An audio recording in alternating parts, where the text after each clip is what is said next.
నెల్లూరులో రోడ్డెక్కిన MDU operators మాట్లాడుతూ ప్రభుత్వం తన నిర్ణయాన్ని వెనక్కి తీసుకోవాలని డిమాండ్ చేశారు. కరోనా సమయంలో తమ ప్రాణాల్ని సైతం పెట్టి ప్రజలకు రేషన్ అందించామని వాపోయారు.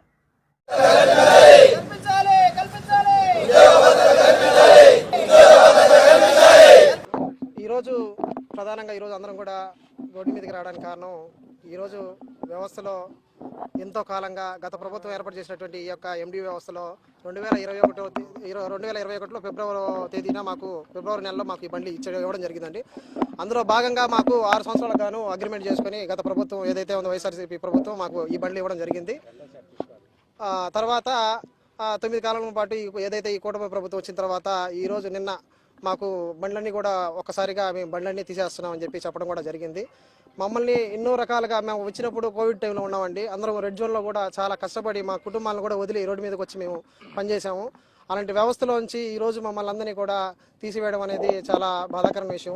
మేమందరం కూడా 9260 మంది ఎండి ఆపరేటర్లు ఉన్నాము. ప్రత్యక్షంగా పరోక్షంగా ఇంకొక 9260 మంది ఈ వ్యవస్థలో పనిచేస్తూ ఉన్నారు. 18,500 మంది ఈరోజు రోడ్డును పడిపోయే పరిస్థితి ఆల్రెడీ రోడ్డు మీదకి తీసుకొచ్చేసారు సార్. ఈరోజు మాకు అందరూ కూడా చాలా ఆవేదనతో ఉన్నాం సార్. ఈరోజు మాకు బండ్లు ఇచ్చేస్తాం, మీకు ఇష్ట ప్రకారం మీరు చేసుకోండి అంటే ఆ బండ్లు ఈరోజు దేనికి పనికొచ్చే పరిస్థితిలో లేవు సార్. సడన్గా ఈరోజు మాకు ఎటువంటి నోటీసు ఇవ్వకుండా ఏదైతే కూటమి ప్రభుత్వం ఉందో మా మీద ఇది నిర్ణయం తీసుకున్నారు. దీనికి గాను మేమందరం కూడా ఈరోజు నెల్లూరు రూరల్ అర్బన్కి సంబంధించిన ఎండి ఆపరేటర్లు ఈరోజు ప్రెస్ మీట్ ఏర్పడడం జరిగింది.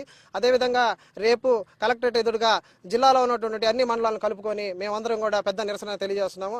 అదేవిధంగా ఏదైతే ఈ కూటమి నిర్ణయం తీసుకుందో దాన్ని వెనక్కి తీసుకోకపోతే మా కుటుంబాలు కూడా రోడ్డు మీదకి వచ్చి ఖచ్చితంగా కూడా నిరసన తెలియపరుస్తామని చెప్పి ఖచ్చితంగా కోరుకుంటున్నాం. అదేవిధంగా మాకు సపోర్ట్ చేసేటటువంటి మిగతా ఏవైతే శాఖలు ఉన్నాయో కూడా వాళ్ళందరూ కూడా సిపిఎం కానీ సిపిఐ కానీ మిగతా ఏ పార్టీలైనా కూడా పార్టీలకు అతీతంగా మేమంతా పేదవాళ్ళం అండి, మా కోసం సపోర్ట్ చేయండి, మీరందరూ సపోర్ట్ చేసి మమ్మల్ని మళ్ళీ వెనక్కి తీసుకునే దిశగా మమ్మల్ని ఉంచాలి, తీసుకోవాలని చెప్పి కూటమి ప్రభుత్వాన్ని కోరుతున్నామండి. అదేవిధంగా కూటమి ప్రభుత్వం పేదల ప్రభుత్వం ఉన్నారండి. అదే పేదలను ఈ రోజు తీసుకొచ్చి రోడ్డు మీద నిలబెట్టాడు సార్.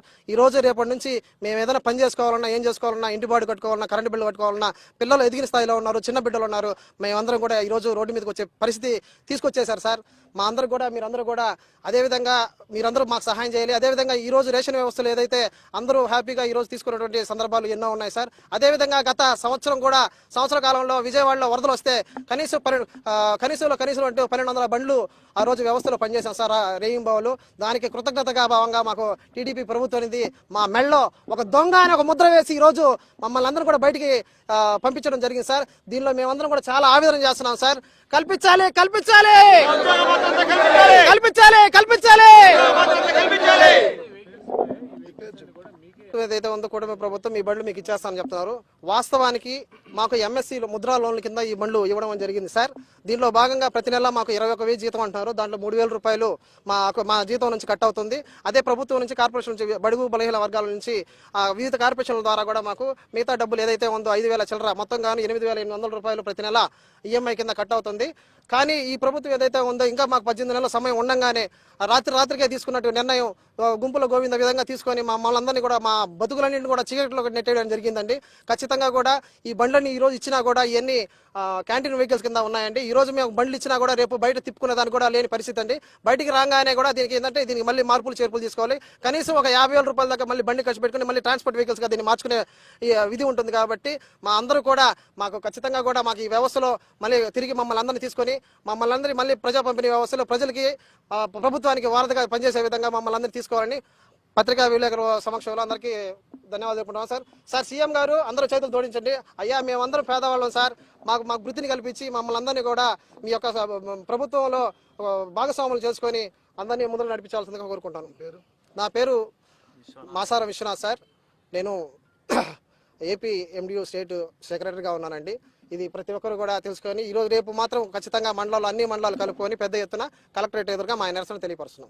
ఇది ఇంకో విషయం ఏంటంటే ఇది రాజకీయాలకు అధికంగా అంటే ఏ రాజకీయంతో సంబంధం లేకుండా మేమందరం కూడా వాళ్ళ బాధలు వాళ్ళు ఉన్నారు కాబట్టి అందరూ కూడా ఈ రోజు రావడం జరిగింది. దీంతో పాటు రేపు కూడా మాతో పాటు పనిచేసే వాళ్ళు ఎవరైతే ఉన్నారో మమ్మల్ని నమ్ముకొని ఉన్నారో వాళ్ళందరూ కూడా రేపు రావడం జరుగుతుంది. ఖచ్చితంగా కూడా మీడియా మిత్రులు కానీ నెక్స్ట్ మిగతా వ్యవస్థలు అయితే ఉన్నాయో ఈ కార్మికులందరికీ కూడా కలిసి మాకందరూ సంఘీభావం తెలపాలని చెప్పి నేను మనస్ఫూర్తిగా కోరుకుంటున్నాను. నా మిత్రుడు విశ్వనాథ్ అన్ని విషయాలు చెప్పారు. మీకు కల్మషం లేకుండా ఆయన చెప్పాల్సిన చెప్పారు. నా బాధ అంతా ఏంటంటే గత ప్రభుత్వంలో జగన్మోహన్ రెడ్డి గారు మేము చాలా మిడిల్ క్లాసు పేదల కింద ఉండేవాళ్ళం, చాలా పేదవాళ్ళం మేము.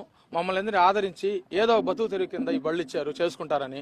ఈరోజు ఒక మాట కూడా చెప్పకుండా కేబినెట్ తీర్మానం తీసుకొని మా నాదెండ్ల మనోహర్ గారు రాత్రి సంతకాలు పెట్టించేసి మమ్మల్ని రోడ్డునే వేశారు. రేపు మా బిడ్డలు మా బిడ్డలు మేము పరిస్థితి మీద రోడ్డును పడిపోయాము. మా ఆడవాళ్ళు కూడా ఇళ్లలో నుంచి రేపు వచ్చి కలెక్టర్ దగ్గర ధర్నాలు చేస్తామంటున్నారు. ఎందుకు సార్ మా మీద ఇంత కక్ష? మేము కరోనా కష్టకాలం కాడి నుంచి రెడ్ జోన్ కాడి నుంచి మేము పనిచేసాం. 60 ఏళ్ళు 70 ఏళ్ళు ముసలి వాళ్ళందరూ మంచాల మీద పండుకుంటే వాళ్ళ ఇళ్ళకి పోయి ముద్రలు వేయించుకుని పనిచేసాం. వెంకటేశ్వరం జాగ్రత్త కాలనీ అక్కడ మన పెనా నది వరద ప్రాంతాల్లో కూడా 1200 బళ్ళు తిరిగి అప్పుడు కూడా మన రాష్ట్రంలో ఉండే బళ్ళని తిరిగి చేసినాయి. అదేవిధంగా విజయవాడలో కూడా మొన్న 1000 బళ్ళు పైన దాకా వరదలు చేస్తే ఆ వరదల కష్టాలన్నీ తీరిస్తే మా ఎండి వ్యవస్థ అంతా తీరిస్తే స్వయాన సీఎం సారే ఏమన్నారంటే ఈ బళ్ళకి మంచి గుర్తింపు ఉంది, మంచి కష్టం చేస్తున్నారు, ఈ బళ్ళని తీయం, మేము 75% మంచి బ్యాక్ ఫుడ్ ఉంది దీనికి, ఈ బళ్ళు అయితే తీయము, ఈ బళ్ళు ఉంచుతాము, మీ ఎండి వ్యవస్థని ఎక్కడ మేము ద్రోహం చేయము, మిమ్మల్ని కాపాడుతామని సీఎం సారే చెప్పారు. ఈ రోజు మమ్మల్ని ఒక్క కేబినెట్ మీటింగ్ లో ఒకే ఒక మాటతో మన మనోహర్ గారు మా సారు మా శాఖకు సంబంధించిన మినిస్టర్ గారు తీయేశారు. ఏం సార్ మేమేం తప్పు చేసామని మమ్మల్ని రోడ్లో వేశారు. రేపటి నుంచి మేము కూలి పని పోయినా కూడా మమ్మల్ని పని తీసుకునే వాళ్ళు లేరు. మేము చూసి అందరూ 40 ఏళ్ళు పైపడిన వాళ్ళమే, ఏ పని కూడా చేయలేము.